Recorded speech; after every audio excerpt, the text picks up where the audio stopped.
Trust the media, they're all full of lies. What do you know a little bit, all hoping you dies. Live free or die. Live free or die.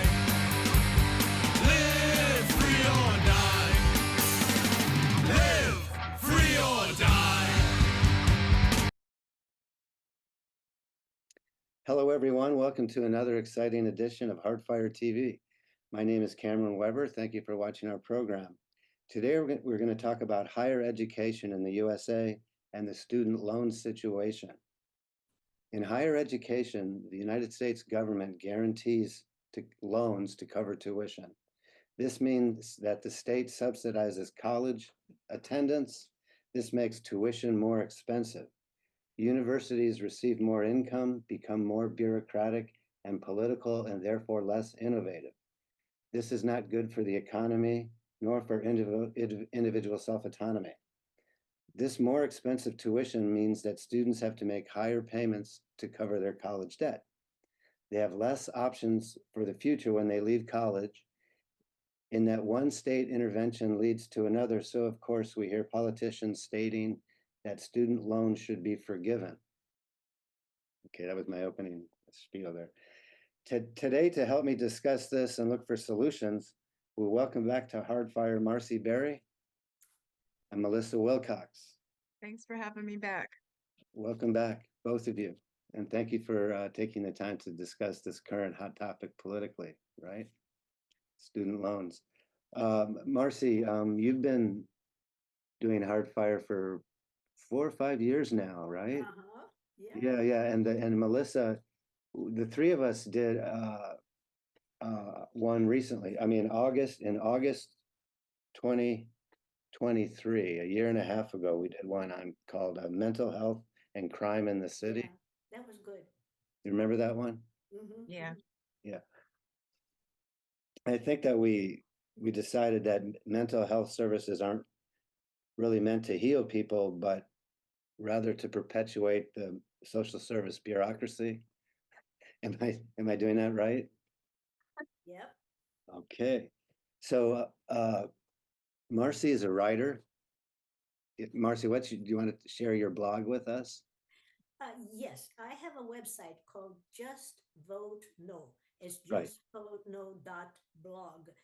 And I've been writing, and also the California Political Review sometimes publishes the stuff I write.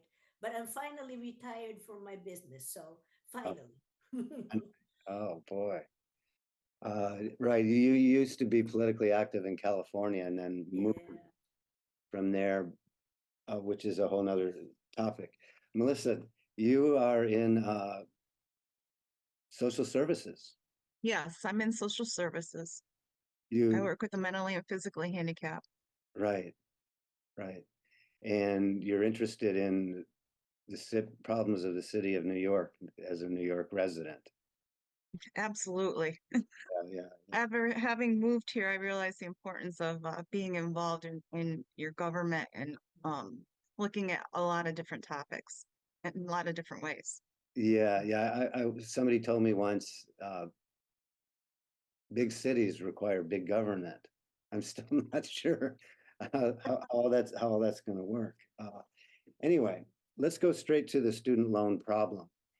According to the Association of Public and Land Grant Universities, college graduates in their 20s make about an average of $60,000 a year, while those without college degrees make an average of $36,000 a year. So college graduates make almost twice as much as non-college graduates. In addition, college graduates are less likely to be unemployed, right? So if the state forgives college loan debt, this debt doesn't disappear. The state pays off the loans. This means that those who haven't graduated from college and earn less money have to pay more taxes to cover the debt of those college graduates who earn more money. How can this be considered fair or equitable that we're forgiving loans to the more wealthy? How can that be deemed fair or equitable? Well, it isn't, right? in the sense that, yes, there is a reason why people should go to college, but it should be on their own, or as we're going to discuss later, I hope, about the founding fathers, they weren't thinking about your benefit as a person, but the country's benefit, Yeah. but by education. So no, it is not fair, but it seems quite what government does. First, it creates a problem and with intervention, and then Yeah. tries to solve the problem with more intervention. Yeah. Yeah. So, Yeah. That's Mises law. that's the way it goes. Yeah. You'll see human action behind me, Ludwig von Mises. Yeah. Mises' law is one intervention leads to another. Of course it does. And it's crazy. It's crazy. Melissa, do you think it's I fair? No, I don't think it's equitable at all. And there's also many reasons why people don't go to college. You know, they sometimes they have a poverty, um, how education's viewed in their family, you know, their lack of role models and just the places perhaps they grow up in. Some people that live in rural areas, Yeah. I know some people that probably haven't gone 50 miles outside of their own home.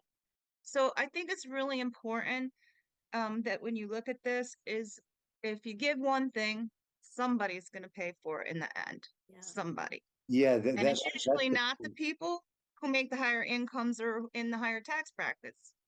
Mhm. in this particular case, it's a direct transfer from those who make, I guess, 30% of people in the United States have college degrees, and so therefore make, almost twice as much money as those that don't have college degrees.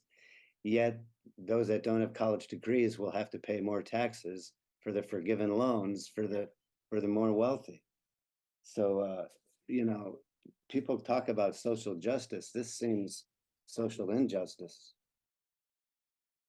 There's a new report I learned about from the Foundation for Economic Education. I'll put up that shows it's not really funny, but households earning 300,000 plus a year are the biggest beneficiaries of new student debt cancellation plan. So it's getting more and more attention that it's inequitable.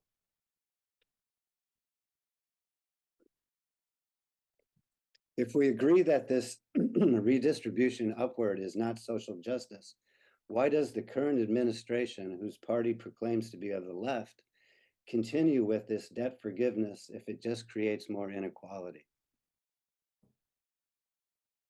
Why is that? I personally believe that it has to do with some type of control. The government wants their hands in just about everything. And I find often, yes, we do need laws and you know, things to abide by. However, I also think that you can also have too much control, and then you lack your freedom of speech, freedom, creativity, just freedoms of many things, you know. So no, you know, I don't think it is, you know, a lot of inequity there, and there's, you know, um, Well, I think it just perpetuates the problem, I guess is what I'm yeah, saying by that's what having. we said in our last show. The idea is to just perpetuate the problem. What, Yeah, I want to add one more. I agree with Melissa 100%, but one more thing that maybe the question is, why does he do that, right? Well, Yeah. because he can. And the reason that Biden administration and other administration, I'm not singling him out, No, uh, of course not. the, Even though it's a whole party. I mean, it's the whole point, right? it's a But party. it's because I think most people these days don't feel like intervention is a bad thing. In other words, I think most people want the government to quote unquote do something. Yeah. And so Biden is doing something. It gets votes, you know. So why does he do it? Because he can. Right, especially with one crisis after another. We had the housing crisis with Yeah. all big interventions. And then as an Right. economist, all this near zero rates of money for 10 years, causing huge stock market bubbles, which themselves are Yeah. inequality. And all And of then a with sudden, COVID. yeah. So now it's the new normal is all this intervention, unfortunately. Mhm. I was going to say back to when I used to teach college, I would have students pick an essay to write about, and one of the essays that they were writing about is this exact same thing. Is they were on the margin. Do I want to go to college? Do I not want to go to college? My parents want me to go to college, but I don't. I'm too young to really know what I want to do. So I'm they're basically honest. I'm here because it's expected of me, and because I get a government loan. Yeah. So the government loan definitely incentivizes people to go to college, whether they are ready or not. Whether they want to or not, whether it's appropriate for them or not. Right. Yeah. Well, back to why the whatever administration can promise things that other people pay for. Maybe it's because the public doesn't know they're getting swindled in many cases. I don't, they don't see it as swindle, they see it as a benefit. Okay. Oh, I mean, talk to your neighbors. Well, Yeah. well, yeah. We're going to look at, next. We're going to look at, right. We'll look at, speaking of geography, Marcy Berry. Okay, let's take a look at who benefits from student loan forgiveness. I'll put a graphic up, believe it or not, from the central bank. We find that the highest concentration of college graduates lives in the San Francisco Bay Area and Washington, D.C. Both places, by a substantial majority, support the party of the current administration and have vast state bureaucracies. This holds true with the next largest category of college-educated people, which is Southern California, urban Colorado, and Massachusetts. Yeah, so you'll see that basically those well-educated people who are having their loans forgiven live in places which are by a vast majority Democrat. So it's kind of, I read something recently that says, the current president had two major spending programs. One was the Income Reduction Act, and then the next one, there's so many of them, 6 trillion over 4 or 5 years. It was nuts. But they said, just billions of dollars are going to the people who voted for the current administration under these acts. And so we can see that, doesn't it make political sense in an election season to force the loan forgiveness, even though it may or may not be legal? Doesn't it make sense to force loan forgiveness through in order to thank people in specific areas for their political support, even though it increases inequality in the nation?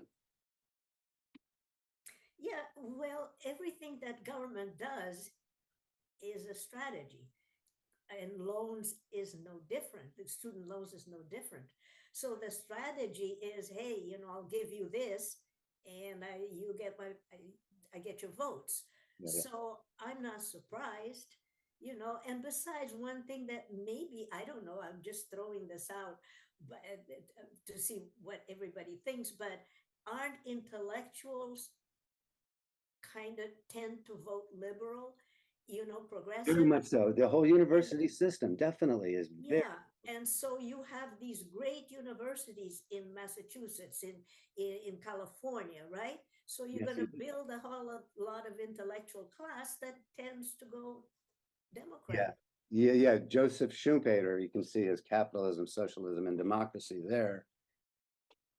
He said that the intellectual class's envy of those who are financially successful, and therefore they team up with the state to regulate them, Yeah, or to find excuses and reasons for regulation. Yes, and what is state regulation? That's forms of rationing and price control.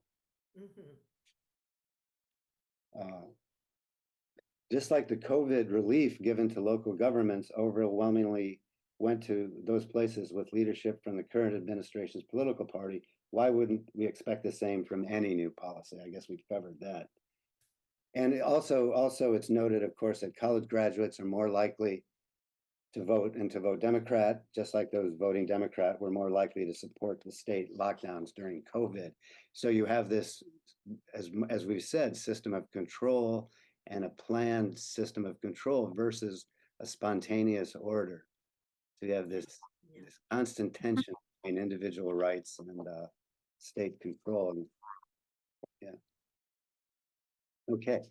I know that Marcy wants to discuss the fact that the founders of the USA thought that an educated public is necessary for a functioning democracy. Marcy, do you want to Yeah, talk about that? You want to talk about? I think you should have a program only on that. I think Yeah, it's such an interesting subject, right? yeah, Because the founding fathers built this country as an experiment, right? They said, well, let's throw the spaghetti on the wall, see what sticks. And the idea of the people governing was new at the time. This was not king, this was not an elite. This was just the people. But for the people to govern themselves, what does it have to do? They have to know what's going on.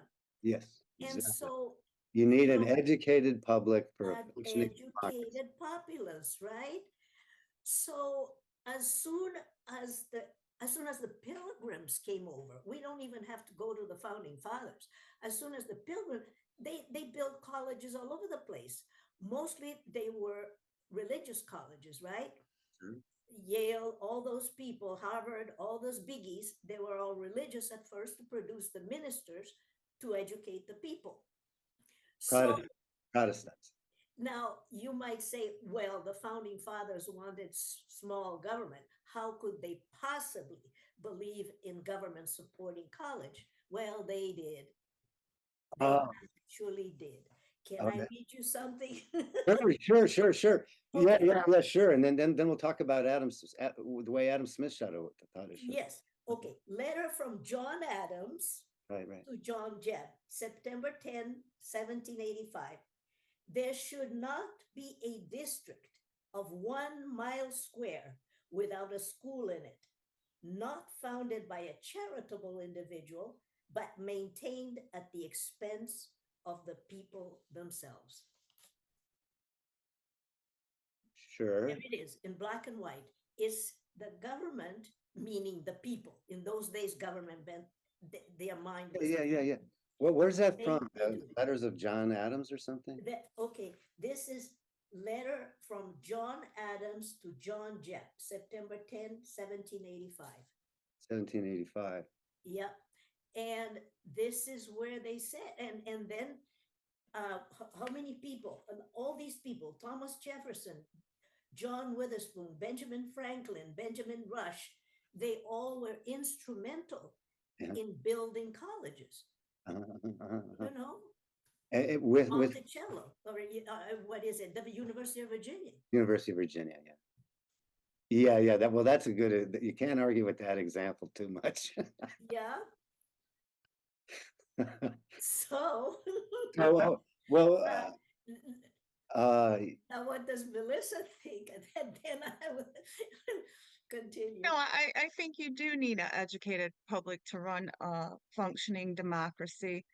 Something really interesting that I came up when I was looking up information to really have a good idea of what to talk about today. I noticed that some private colleges can restrict freedom of speech, where I believe public cannot. And to me, that is a violation of your First Amendment. And what they're going to do is, what they'll put up is they'll say they have a speech code or limited zones where, you can have free speech or whatnot. And I certainly think in order to be an educated, public, why aren't more people questioning these things?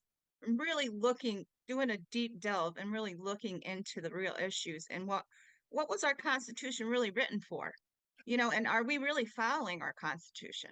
Mhm. that's a very good point. We Excellent. did a Hardfire show called the Anti-Federalists, and this is just, it's a Hardfire show called Anti-Federalists, and this is my take on the Constitution. Marcy, you're again a different kind of patriot than me, but my take on the Constitution is that the Federalists, John Adams and Hamilton, and they,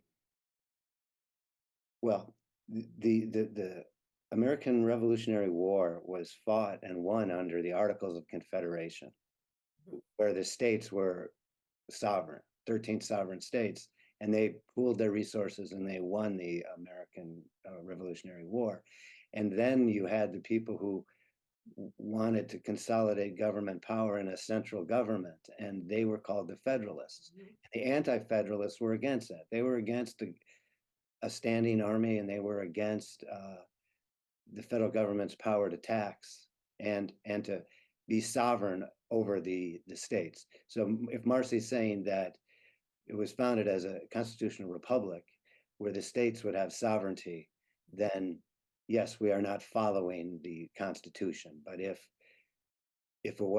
the intent was to create a New England only with the insider Federalists in charge, then in fact we are following the intent of the Constitution.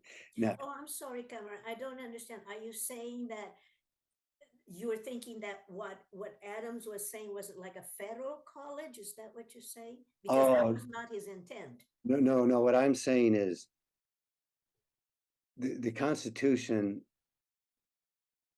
is not being followed. Today, today or then? Today Well, especially. today, of course not. Yeah, Yes, okay.